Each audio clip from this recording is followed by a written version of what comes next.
नमस्कार। स्वागत है आप सभी लोगों का हमारे YouTube channel star GS hub में।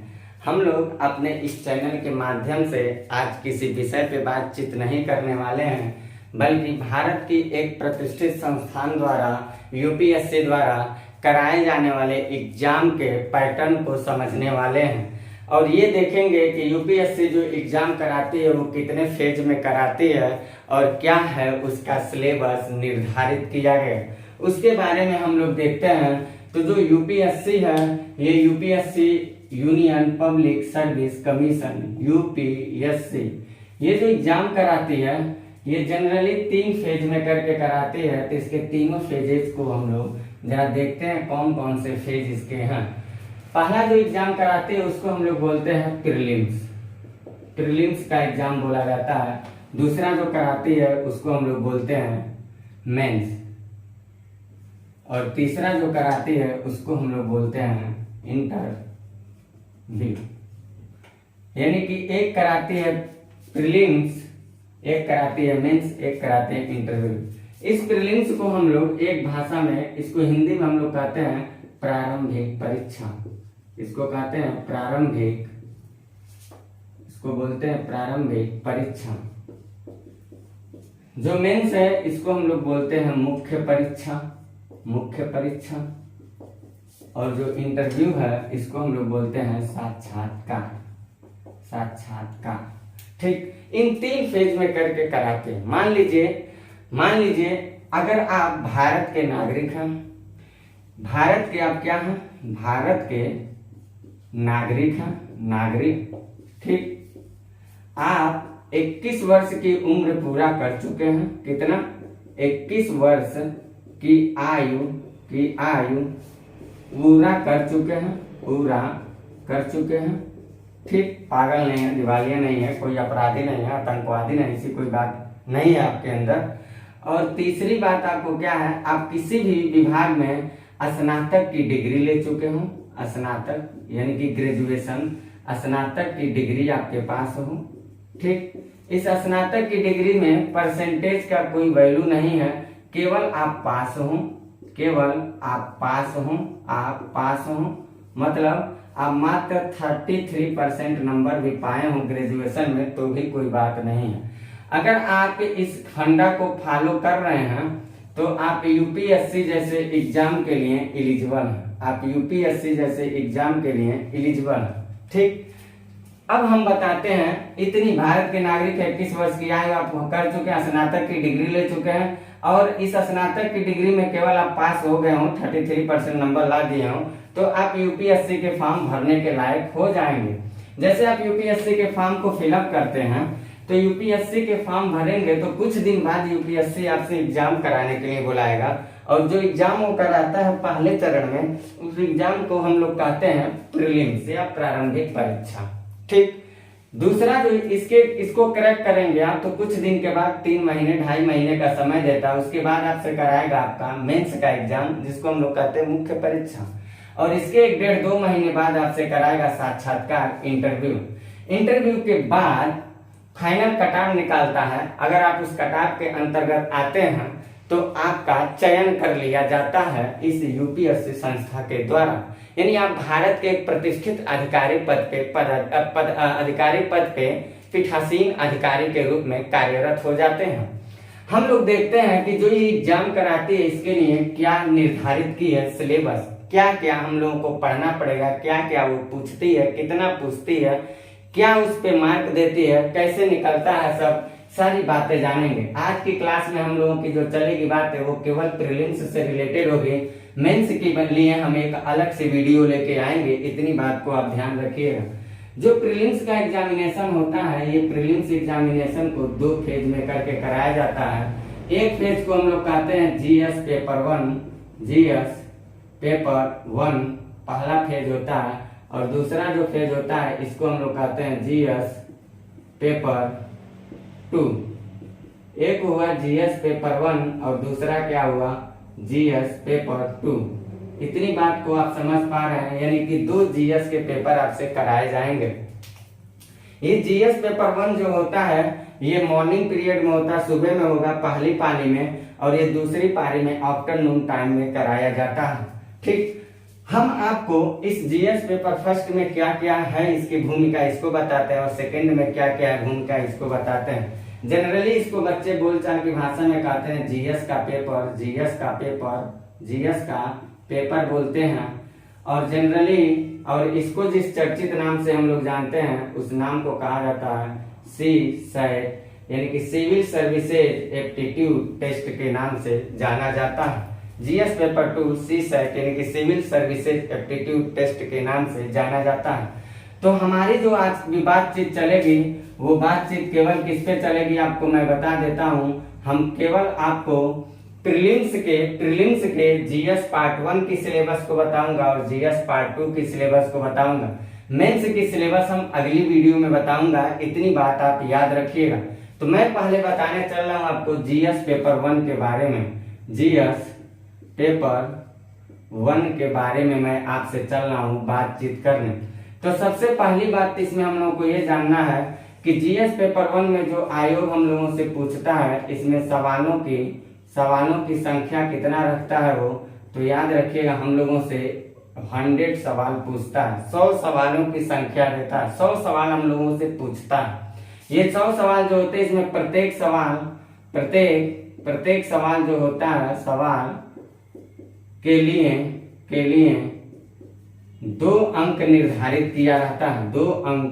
2 नंबर यानी कि 2 अंक निर्धारित होते हैं। 2 अंक क्या होते हैं साहब, निर्धारित होते हैं। यानी कि एक सवाल आप करेंगे तो आपको कितना नंबर मिलेगा, 2 नंबर मिलेगा।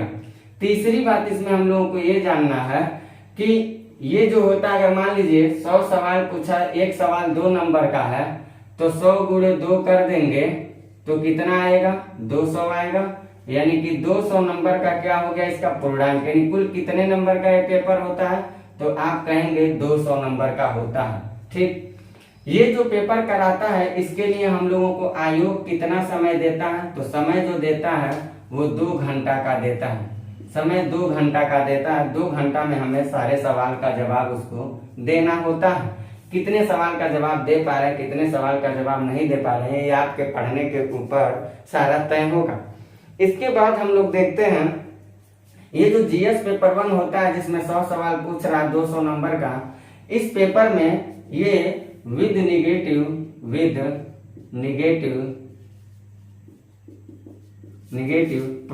प्रोसेस होता है। इसमें विद निगेटिव प्रोसेस का होता है, यानी कि और जो इसमें माइनस मार्किंग होता है, विद निगेटिव प्रोसेस रखता है, और जो माइनस मार्किंग होता है वो 1/3 होता है, 1/3 होता है।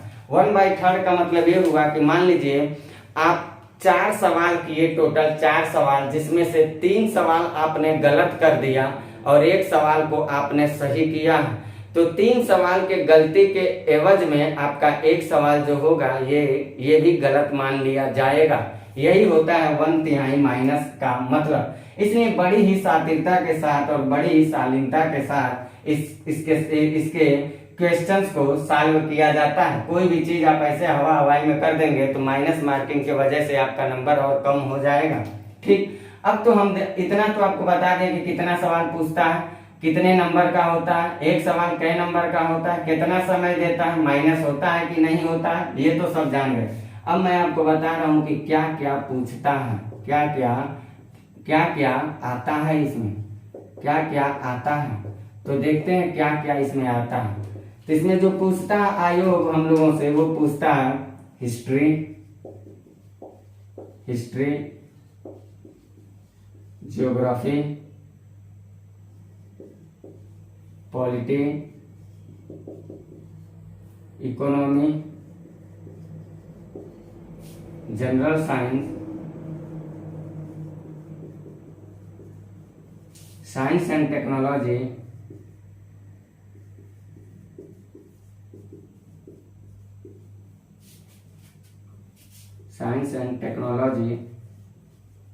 environment and ecology,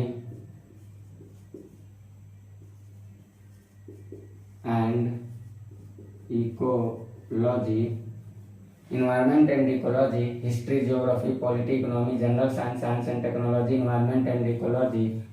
environment and ecology के बाद लास्ट में हम लोगों को देखना है करंट देखना। तो जरा समझिएगा, इस बात को जरा समझिएगा, पूरी बातों को जरा समझिएगा।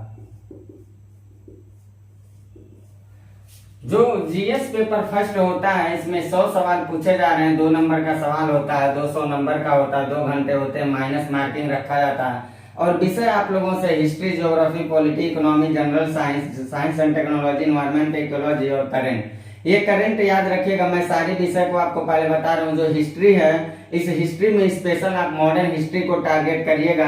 एंशियंट और मिडाइवल से रिलेटेड अगर आप आर्ट एंड कल्चर फेज पे बातचीत करेंगे, आर्ट एंड कल्चर पहलू को मजबूत करेंगे, तो हमारे हिसाब से आप प्रीलिम्स के लिए बहुत ही अच्छा काम करेंगे और मेंस के लिए भी बहुत ही अच्छा काम करेंगे। जियोग्राफी में आपको इंडिया जियोग्राफी को टारगेट ज्यादा करिए, वर्ल्ड जियोग्राफी को भी टारगेट करना। आपको एक बात याद रखिएगा, कोई भी पहलू यूपीएससी का कोई भी पहलू कमजोर नहीं होता है। किसी भी पहलू को अगर आप कमजोर मान लिए तो ये मैं मान के चलिएगा, आप उसी दिन मान लीजिएगा कि आप अपने सिलेक्शन से चूक रहे हैं। ज्योग्राफी को, इंडिया ज्योग्राफी को आप ज्यादा वरीयता दीजिएगा। वैसे वर्ल्ड ज्योग्राफी में जितनी सारी करंट की घटनाएं होंगी उसको तो जानना ही है। देश की सीमाओं पे यानी कि मैपिंग से संबंधित आपको ज्यादा जानकारी याद रखना है। पॉलिटिक्स से रिलेटेड हर मुद्दों को याद रखना है आपको, सारी मुद्दों को बेसब्री के साथ पढ़िएगा। इकोनॉमी को बिल्कुल करंट के साथ इसको भी अपडेट करके पढ़ना है आपको। जनरल साइंस की जहां तक बात रह गई, इस जनरल साइंस में स्पेशल जो आपको सबसे ज्यादा टारगेट करना है वो करना है आपको बायोलॉजी के बारे में। वो बायोलॉजी से रिलेटेड आप सबसे ज्यादा टारगेट करिएगा, क्योंकि जनरल साइंस से रिलेटेड जो सवाल पूछता है एग्जामिनर, उसमें नंबर ऑफ क्वेश्चंस जो होते हैं वो सबसे ज्यादा जनरल साइंस में बायोलॉजी के होते हैं। फिजिक्स की जहां तक बात रह गई, जनरल साइंस में फिजिक्स बहुत नाम मात्र के पूछे जाते हैं और जनरल साइंस की जो केमिस्ट्री वाला पोर्शन है वो बिल्कुल ना के बराबर इस समय हो चुका है, तो उससे आपको घबराने की जरूरत नहीं है। साइंस एंड टेक्नोलॉजी को भी आपको जम के पढ़ना है, क्योंकि साइंस एंड टेक्नोलॉजी में आपको स्पेस टेक्नोलॉजी हो या बायोटेक्नोलॉजी हो या डिफेंस टेक्नोलॉजी हो या इंफॉर्मेशन टेक्नोलॉजी हो, जितने सारे या नैनोटेक हो, जितनी सारी पहलू हैं, इन सारे पहलू को बेसब्री के साथ आपको पढ़ना पड़ेगा। साइंस एंड टेक्नोलॉजी के बाद इन्वायरमेंट और इकोलॉजी की जो मुद्दा है, ये बहुत ही छोटा विषय है, समझिए बहुत ही इंटरेस्टेड विषय है और number of questions UPSC prelims में बहुत ही ज्यादा आजकल दिखाई दे रहा है, तो इसको आपको और ज्यादा टारगेट करके रखना है। करंट याद रखिएगा, कोई विषय नहीं है, बल्कि इन सारे विषयों को क्या करना है, आपको इसी करंट से अपडेट कर देना है। जिस विषय से पॉलिटी पढ़ रहे हैं, पॉलिटी से रिलेटेड क्या क्या करंट की घटना है, ज्योग्राफी पढ़ रहे हैं इससे रिलेटेड करिए, साइंस पढ़ रहे हैं साइंस से रिलेटेड करिए, टेक पढ़ रहे हैं टेक से रिलेटेड करिए, इन्वायरमेंट पढ़ रहे हैं इससे रिलेटेड करिए, हिस्ट्री के आर्ट एंड कल्चर फेज भी करंट इश्यूज कभी कभी बनते रहते हैं, इसको भी आपको पढ़ना है। यानी कि सारी मुद्दों को आपको करंट से ऐड करके पढ़ते चले जाना है। जीएस पेपर 1 की रही इतनी बात है। अब मैं आपको बताता हूँ जीएस पेपर 2 क्या है, जिसे हम लोग सिविल सर्विसेज एप्टीट्यूड टेस्ट या सीसैट के नाम से जानते हैं, उस पे हम आपको लेके चलते हैं। जीएस पेपर 2 में क्या क्या हम लोग को जानना है, जरा इसको हम लोग देख लेते हैं। इसका चर्चित नाम जो होता है उसको देख लेंगे पहले हम लोग। इसका चर्चित नाम सीसैट होता है। CSAT, civil services aptitude test, इसका सबसे चर्चित नाम होता है।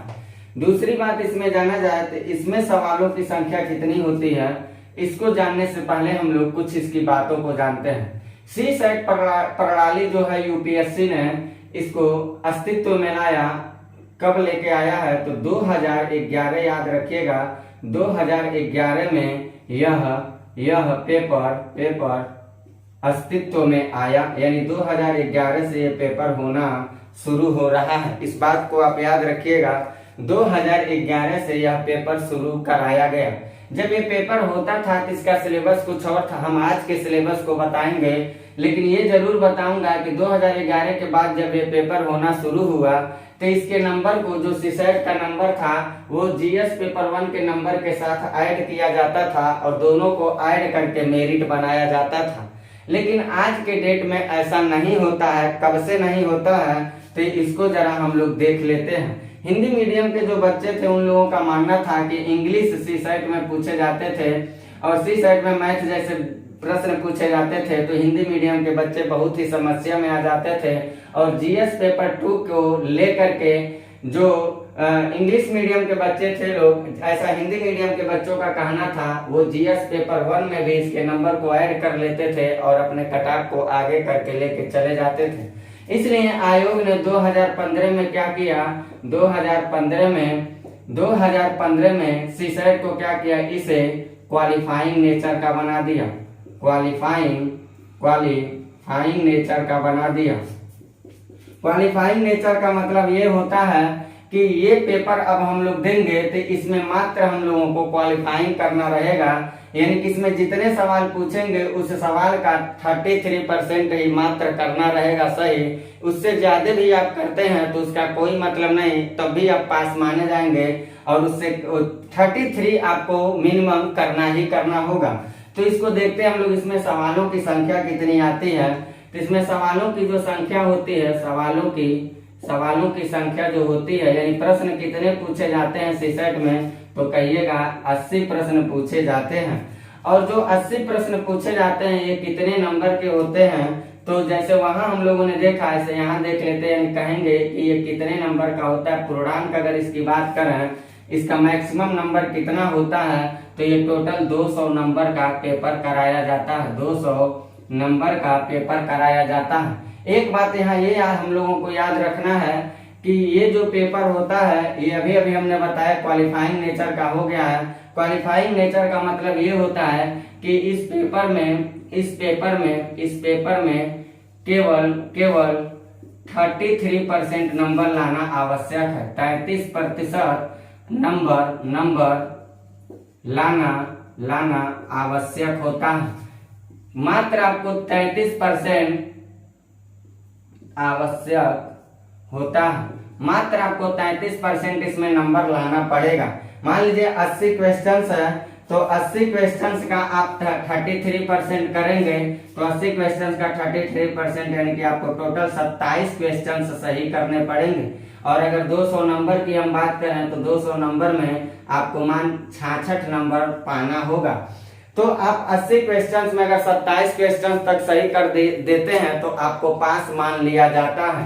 और जब तक इस पेपर में आप पास नहीं होते हैं तब तक इस पेपर में आपको पास नहीं माना जाता है। भले आप इसमें कितना हूं कर दें, इसमें 100 में 100 कर दीजिए और इसमें फेल हो जाएंगे तो आप फेल ही माने जाएंगे, इस बात को याद रखिएगा।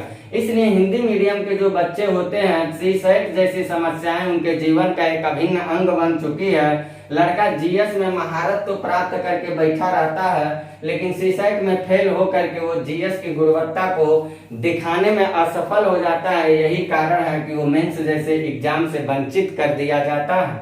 इसके लिए जो समय काल निर्धारित किया गया है, तो इसको भी समय काल इसका जो निर्धारित किया गया है वो 2 घंटे का होता है, यानी ये भी पेपर 2 घंटे का समय आपको दिया जाएगा टोटल 80 क्वेश्चन को सॉल्व करने के लिए। इतनी बातों को आप समझ पा रहे हैं, इतनी बातों को अगर आप समझ पा रहे हैं तो मेरी अगली बात ये होगी, अगर आपका सीसेट से संबंधित सवाल अगर मन में उठ रहा है कि ये क्या है सेकेंड पेपर, तो कहेंगे सीसेट है, सिविल सर्विसेज एप्टीट्यूड टेस्ट। ये कब आया, तो कहिएगा 2011 में। इसका अलग अलग पैटर्न समय समय पे आयोग चेंज करता रहता है। 2015 में आयोग ने इसे क्वालिफाइंग नेचर का बना दिया, क्योंकि हिंदी मीडियम की बहुत समस्याएं होती रहती थी। 80 सवाल टोटल आयोग पूछता है 200 नंबर का, जिस 80 सवाल में आपको टोटल 27 सवाल या कह सकते हैं 200 नंबर में आपको 66 नंबर, इन दोनों में से कोई भी पेज आपको फॉलो करना होगा। क्वेश्चंस के हिसाब से देखा जाए तो ये, और नंबर के हिसाब से देखा जाए तो ये। इस फंडा को अगर आप फॉलो नहीं करते हैं तो आप जीएस पेपर सेकंड में फेल हो जाते हैं, माने जाएंगे। और जीएस पेपर फर्स्ट के में आप कितना हो सही हो उससे कोई मतलब आयोग को नहीं रहता है। अब हम बताते हैं आपको कि सी सेट में इसमें क्या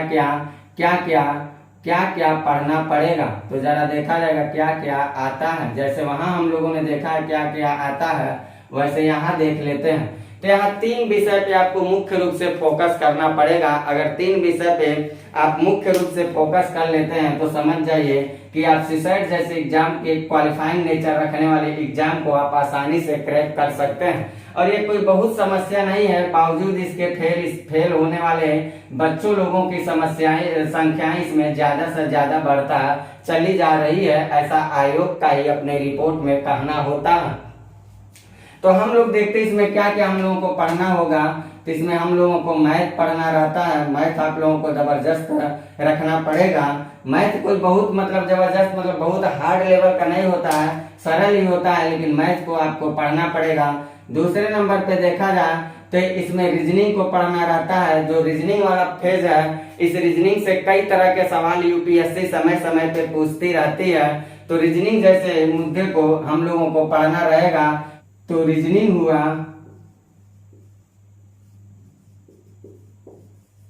और रीजनिंग के बाद अगर देखा जाए तो तीसरे नंबर पे जो हम लोगों को देखना है वो देखना है कॉम्प्रिहेंशन के बारे में। कॉम्प्रिहेंशन के बारे में हम लोगों को देखना है। तो ये तीन तरह का हम लोगों को मुद्दों पे विशेष करके सीसेट में ध्यान देना होता है। ये है जीएस पेपर सेकंड से संबंधित बातें। इतनी बातों को आपको ध्यान रख के चलना है। जीएस पेपर फर्स्ट और जीएस पेपर सेकंड कई दिन एग्जाम कराई जाती है यूपीएससी के द्वारा। और जो कट ऑफ बनाए जाते हैं, याद रखिएगा, जो कट ऑफ बनाए जाते हैं, लड़का फेल है या पास है, उसका निर्धारण जीएस पेपर फर्स्ट से ही किया जाता है। ये क्वालिफाइंग नेचर है। इसमें आप 80 में 80 पाइए या 80 में 80 पाइए या 80 में आप 27 पाइए, दोनों बच्चों को बराबर ही माना जाता है। दोनों बच्चों को बराबर ही माना जाता है। जो नंबर से जोड़े जाते हैं कि आप प्रीलिम्स पास हैं कि फेल हैं, वो टोटल जीएस पेपर फर्स्ट से ही जोड़े जाते हैं। और औसत अभी एवरेज जो देखा गया है इसमें 45 से लेकर के 50 के बीच में औसत रेशियो देखा गया है। लेकिन आप इतने क्वेश्चंस लाने होते हैं, एवरेज ये देखा जाता है, लेकिन आपको क्या करना है, 50 प्लस क्वेश्चंस को टारगेट बना के लेके चलना है अगर इस पेपर को क्रैक करना चाहते हैं तब। चाहे आप भले कैटेगरी के हो, एससी हो, एसटी हो, महिला हो या हैंडीकैप हो, आप ये मत सोचिएगा कि हमें यहाँ मिलता है 1 2 4 नंबर, 5 नंबर, 7 नंबर, ऐसे समय समय पे अंतर देखे जाते हैं। रिजर्वेशन कोटा रहता है तो नंबर कम रहते हैं। लेकिन आप एक बात याद रखिएगा, कितना मेहनत आप कम करेंगे कि 2 नंबर कम पाए, इसका कोई पैमाना नहीं है। इसलिए मेहनत सारे भाई लोगों को जनरल के बराबर ही करना पड़ेगा। अगर भाग्य से 1 2 नंबर कम आ गया तो भी कोई बात नहीं, आपकी सिलेक्शन हो सकती है, लेकिन 50 प्लस का टारगेट बना के आपको चलना पड़ेगा। तो ये रहा मेरा प्रीलिम्स से रिलेटेड अभी तक मैंने बात बताया। अगली वीडियो लेके मैं आता हूँ तो आपको मेंस से संबंधित सारे मुद्दों पे ऐसे ही चर्चा करके बताऊंगा कि क्या क्या मेंस से रिलेटेड आते हैं, कौन कौन से सेक्टर्स हैं जो मेंस के लिए हम लोगों को पढ़ना बहुत जरूरी होते हैं, बहुत ही जरूरी होते हैं। तो ये सारी बातें याद रखिएगा। ये भी माइनस मार्किंग होता है, इसको मैंने नहीं लिखा अगर ये, तो इसको भी याद रखिएगा। ये भी 1/3 का माइनस मार्किंग रखता है, 1/3 जो ये रखता था वही प्रोसेस यहाँ भी रहता है। टोटल इन बातों को आप चाहें तो कहीं लिख लें, अगर सिलेबस आपको याद हो। बिना सिलेबस को रखे पढ़ाई करना हमारा जहाँ तक मानना है वो उचित नहीं होता। इतनी बातों को आप याद रखिए और मेरे चैनल को थोड़ा लाइक शेयर सब्सक्राइब करते रहिए आप लोग, ऐसे ही वीडियो सिलेबस से रिलेटेड। और हम अगर आप चाहते हैं प्रीलिम्स जैसे एग्जाम की तैयारी करना तो निसंदेह इसमें कोई दो राय नहीं है, आप हमारे चैनल स्टार जीएस हब से जुड़े हैं। और इस चैनल से अगर आप जुड़ते हैं तो प्रीलिम्स जैसी समस्याओं का तो समाधान मैं दावे के साथ कह रहा हूँ, निकलवा दूंगा, इसकी गारंटी मेरी है। हाँ, एक बात जरूर कहूंगा कि इसमें जो सीसेट की पेपर है इसके लिए आपको अलग से पढ़ने होंगे। जीएस से संबंधित जितनी समस्याएं होंगी, जीएस पेपर फर्स्ट से संबंधित, इसके लिए मेरा वीडियो पर्याप्त है। आप खोल के मेरे वीडियो को एक बार पढ़ के खुद कमेंट करके बताइएगा। मेरे प्ले लिस्ट में जाइएगा, अभी 11 वीडियो का सारा मैंने डेमो डाला है, उन सारे मुद्दों पे अध्ययन कर लीजिएगा। चाहे आप किसी भी एग्जाम की तैयारी करते हो, जीएस जैसे मुद्दों की समस्याओं का समाधान करने के लिए स्टार जीएस सब चैनल आपके लिए काफी लाभदायक साबित होगा। तो लेता हूं हम आपसे इजाजत और मिलते हैं हम आपसे अगली वीडियो में मेंस के सिलेबस के साथ। Bye, best of luck.